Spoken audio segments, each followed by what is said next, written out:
Hi, my name is Afsar Ali. I'm the head orthoptist at Queen Elizabeth Hospital in Kings Lynn.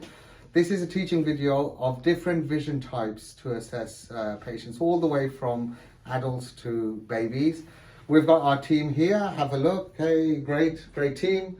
That's it. Mia, Mary, Ryan, and the rest of them. I mean, it's quite late at the moment. They're all gone home, but this is all designed for the benefit of them. So the earliest vision chart we have is the Snellen's chart, okay? Most of the people know the Snellen's chart. This was designed in 1862 by Herman Snellen, a Dutch ophthalmologist. The key feature here are the numbers, okay? So if you have a look at the numbers, get a real close-up, you can see it says 6666. Okay, that never changes. That's because if you turn around, patients normally sit where Mary is sitting, and it's usually 6 meters, so we write down 6. The second letter is the size distance. This is the letter size. So a patient who reads that letter is designed to be seen from 60 meters, but some patients, their vision is very poor. They can only see that from 6 meters. Hence we write 660. You'll see Americans write 2020. What that means, they work in feet and we work in meters in UK. That's why if you convert the 2020 to meters, it's 66. So the best vision that we expect someone to have is 66. There are some people, a very small population, who can actually go beyond and they read 65 and 64. So as I said, it was designed in 1862, so that's been outdated now, and we've had the Logmar chart since 1975. What's the difference between Logmar and Snellen's chart? I'll show you now. If you have a look at the Logmar chart, you get 5 letters in every line, 5 letters in every single line. All right. Also, the difference is the distance between the letters gets smaller as you go down, so it's in equal proportion. And then the letter difficulty level is about the same. Whereas if you switch back to Snellen's, you see they have 1 letter. There's no consistency here. 2 letters, 3, 4. But with the Logmar, they develop more consistency, smaller gaps, letter difficulty levels the same. In essence, the impact this has is it's more accurate to actually assess the patients. Second thing, for anybody who's testing a patient with the vision, we've got both numbers. So Noor, if you just come here, you got the 6 all the way, it goes all the way to 6120. If you have a look on the other side, we've got the Logmar scale. So if you zoom into this and come to this side, we got the Logmar scale here. So you got 0, 0.1, 0.2, 0.3, 4, all the way above.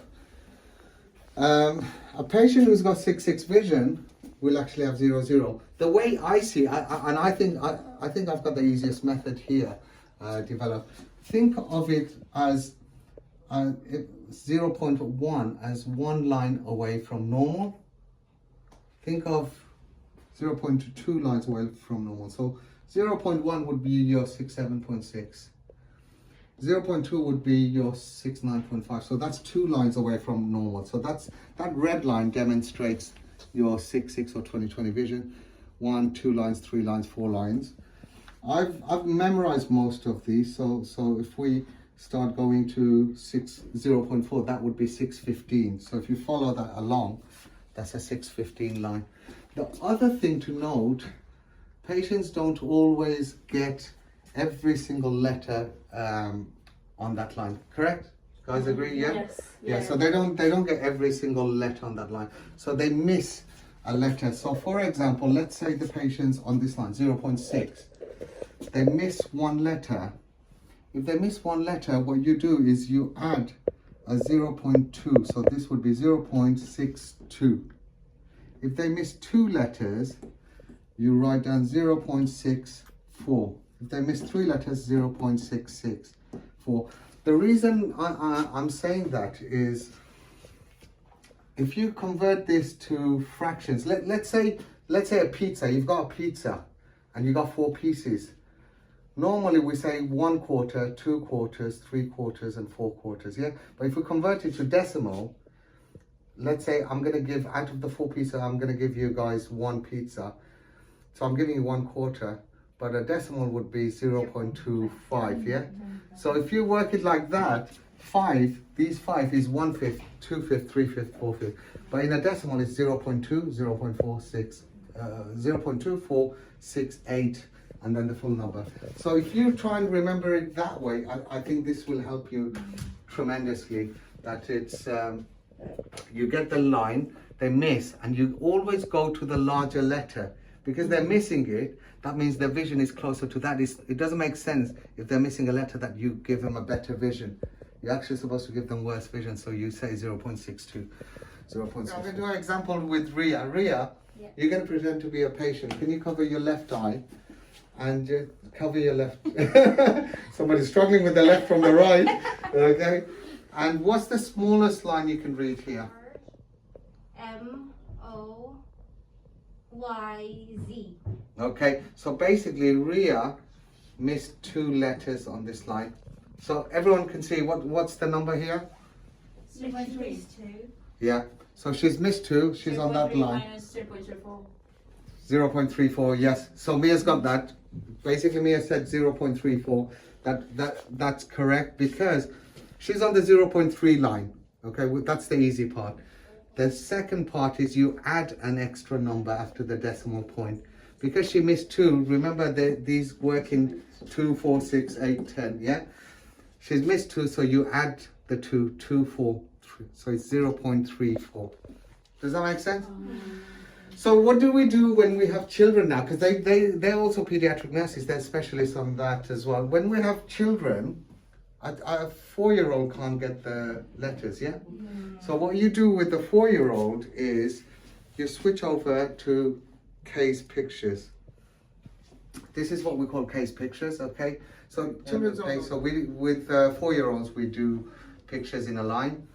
But if a child's 3 years old, it's a bit crowded for them. So what we do, we've got something called case singles. And then for a 3-year-old, that's easier. So all we do is we start with the larger one and then we work our way. So we've gone over case pictures. Now, if a child is even younger, then the crowded becomes a little bit difficult for them, okay? So what we do, we switch over to case single. And that's a little bit easier for a child to do. But if we get a child who's even younger than that and they haven't learned to recognize pictures, then what you can do is matching pictures. So as you have a look at Mia, Mia's holding on to that. There's the picture, and this is called the case picture, matching picture test. All of those pictures are actually here. So if I flick over there, these are all the pictures. All the child has to do is just match. It's like matching a triangle to a triangle, square to a square. So all they have to do is match. Also, there are some patients who are non-verbal. And this is fantastic because we also have a card that's got the letters there as well. Okay, now the question is, what if I had a child who's 1-year-old? Can you test a child who's 1-year-old?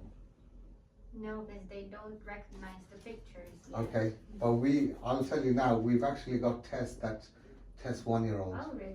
In fact, we've got tests that test children who are 8-month-old. So this is where we come to a special test. It's called the Cardiff card. This is the Cardiff cards, all right? The way this one works is the picture is actually either at the top or the bottom. Okay, I don't know if it's at the top or the bottom. And there, also those. And we have 3 cards per line, all right? So we're gonna get, there you go, 3 cards per line. Okay, so when you're doing Cardiff cards, it's imperative to be at the right distance. So if you have a look, it says 50 cm and 1 meter. So when you're testing a patient, I've measured my distance. So my distance of 1 meter is like that. So I do that, and that's 1 meter, and I'll hold the card there.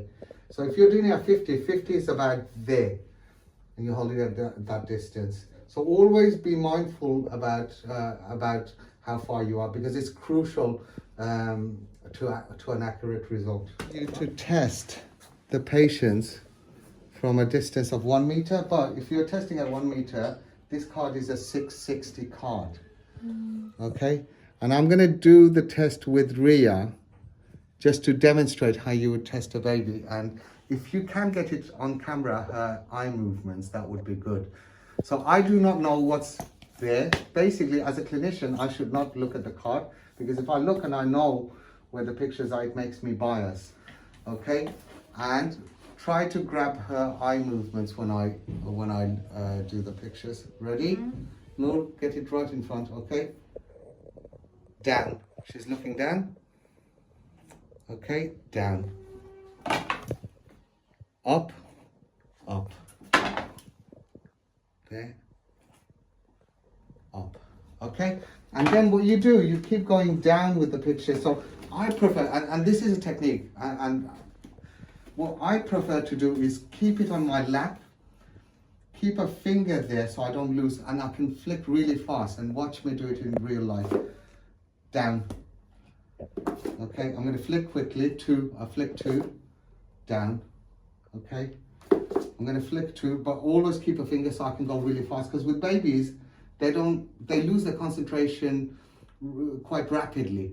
So you don't want to spend 2-3 minutes doing the test. They will get bored and you'll actually lose them. So now they're down. So Ria, so keep getting Ria's eyes and you'll see how I actually work it out, because this is how you should do it. Ready? Up. See, and it's up. So I never looked at the card, and then when I look there, that's fine. Now I'm going to make it hard for Ria. I'm going to do it from this distance. So I'm making it hard for myself. So what I did, I noticed her eye was flicking up and down to see where it is. Okay, I'm going to go a bit further away, okay? She's looking up there. I'm going to make it harder. So it's, for me as an examiner, I'm making it harder, you know, just to show you the point when a child doesn't get it. She's looking up and down. So she looked up first, down, and then I wasn't sure. So at that point, I should decide that the patient's vision is around there, and the card is around 6.6 now. Okay, so the other thing I want to explain to you, when we measure children's visions, a 1-year-old does not have the same level of vision as we do. Okay, our vision is 6.6. But a child's vision at age 1 is 6.18. So if you get up to 6.18, that's normal vision. If you find a child 6-month-old, their vision is 6.36 to 6.30. So most people, when they see 6.36 vision, they'll misinterpret it as reduced vision. But in a 6-month-old child, that's not reduced, that's normal. 3-month-old has 6.90 to 6.60, and a 1-month-old has 6.200 to 6.90. That's fine.